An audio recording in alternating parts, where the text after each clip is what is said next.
әлеуметтік жобаны іске асыру үшін ұйым мықты болу керек. Ал ұйым мықты болу үшін оның ода білім болу керек. Ал біздің алғыр жобасы сол білімді береді. Қазіргі таңда 19 бізде өте жақсы жетістік көрсеткен ұйымдар бар.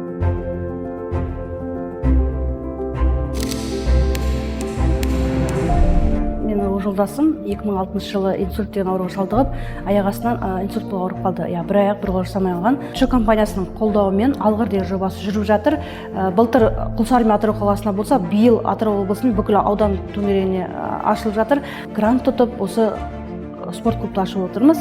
Қазірде 45 мүмкіндігі шектеулі жан спортпен 5 түрмен шұғылданады.